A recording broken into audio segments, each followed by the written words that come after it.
What's up guys, my name is Ace, and Season 1 Reloaded for Black Ops 6 is here, or at least it should be by the time this video goes live. And while I've already done a recap of all of the content that we're seeing with this update, today I wanted to focus on the changes and fixes that also came with this patch. And unfortunately, with this particular one, we didn't see any weapon balancing. However, they did confirm we will be seeing a weapon balancing patch shortly after Season 1 Reloaded, so I assume that means within the next week or so, and we'll be covering some of the details of that as well. But diving right in, the first little change with today's update is your CDL, ranked play, and incentive camos can now be equipped to any weapon without having to complete all those headshot camos first. Then they totally reworked our stick sensitivity values to provide far more options with our sensitivity. And this is very different from what we've ever seen before in Call of Duty, so at first glance I was like, ew, what is this? This isn't the sensitivity I'm used to in Call of Duty, but the more you look at it, the more you'll see that there's just more options available. And essentially what they're doing here is instead of having a scale from 1 to 20 for our sensitivity, now it's going to be a scale from 0.1 up to 4. And this is just going to give us significantly more control over our exact sensitivity value. So if you're somebody that is torn between two sensitivities, let's just say a 7 sensitivity feels a little bit too fast, but a 6 sensitivity feels a little bit too slow.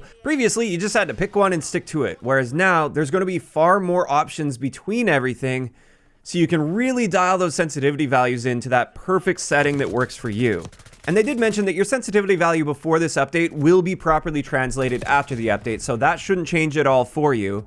So if you really like the sensitivity you were at previously, just don't touch the sensitivity options and you'll be fine. Or maybe you want to check it so then you can see what your new sensitivity option is that matches up perfectly with your old one. And speaking of that, they did share a chart here that shows us a translation between old values and new values, just in case you do lose that number and you want to get back to your old value. You can just find it on this chart and then set your new value to match that. But there are going to be far more options between these values. And I think this is a great thing. I'm looking forward to really fine-tuning my sensitivity after this update. As to the next section, let's talk about map adjustments. On Lowtown, they addressed an issue where players could get outside of the intended play space. And on Protocol, they adjusted a search and destroy a bomb site location.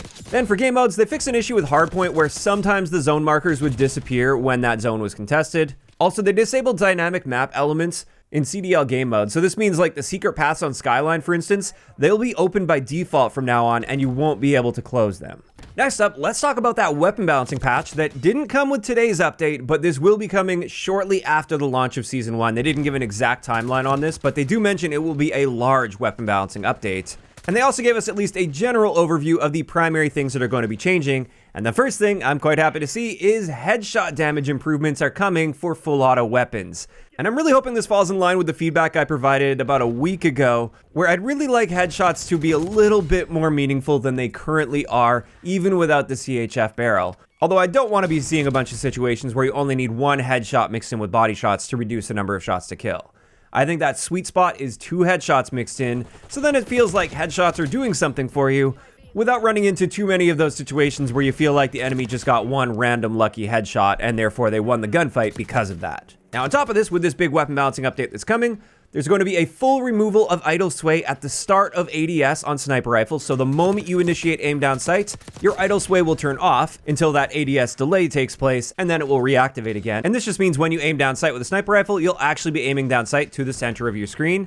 And this is something that Sledgehammer did last year with Modern Warfare 3, and I think it was generally a positive change to the sniper rifles. And then finally, they did mention there were going to be reductions to visual recoil, sway, and bob across the board, it seems. And like I said, that's just a general overview. I'm sure there's going to be a lot of little individual changes that take place with guns as well. But so far at least sounds pretty good, and I'm looking forward to seeing the patch notes for that one. As to the next thing for today's update, with the Gunsmith, they addressed an issue that displayed incorrect movement speed values on some weapons in the detailed weapon stats. This is something I've been pointing out quite a bit since the launch of the game. So I'm glad to see that they're going to be getting those in line with what you actually experience in game. And just to be clear, for the most part, those stats are quite accurate. It's just in some cases, like with our base movement speeds, for instance, these are usually off in the menus compared to what you see in the game. Then they just fixed a bunch of issues with theater mode. So like various bugs with HUD effects, the Hellstorm intro wouldn't be displaying in theater mode.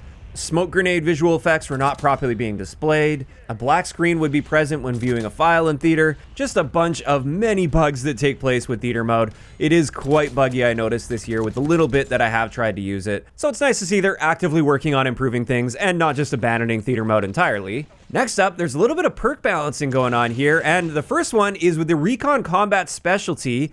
That high alert portion of it, where if an enemy looks at you from outside of your screen, it'll give you that indicator on the edge of your screen. Now that's only going to display when that enemy is also aiming down sight. So if they're just looking at you without aiming down sight, you don't get any indicator. It's only when they start aiming down sight at you that you get that. And I think this is great considering the fact that there is zero counterplay to this. In my eyes, Recon was the most powerful because it had this effect that was working all the time for you, whereas the other combat specialties were a little more situational. They would only actually be doing something for you in the right situation. So I think this is appropriate. I also don't like the fact that the combat specialties, especially Recon, are so powerful that they become quite crutchy, and therefore they really significantly limit your perk choice if you want to maintain those combat specialties. So I'm all for making them a little bit weaker, just to open up perk variety a little as well. Now on top of that, with the tracker perk, they've improved the auto ping feature for free-for-all modes. I honestly didn't know there was an issue with that in free-for-all modes, but it looks like they improved something there. Then for equipment, they resolved an issue where flash and concussion assists could be awarded when hitting teammates in modes with friendly fire enabled. So that's kind of funny. It looks like you could get score for actually stunning your teammates. Then for score streaks, they address a bunch of little issues here, like with the winner's circle, sometimes various score streak effects would persist throughout the winner's circle. Then with the sentry turret, previously it wouldn't target enemies that were in last stand, but now it will. They also fixed that scout pulse bug that was allowing you to see ghosted players that were firing suppressed weapons. That's something I covered in a video a couple weeks back, so it's good to see they saw the feedback on that, and they have fixed that one. Then with the Archangel launcher and the hand cannon, they address an issue where they would be stowed if you were performing a high mantle. And then finally for streaks, they address an issue where players would be unable to use a second Archangel launcher in one life when obtained by points and a care package.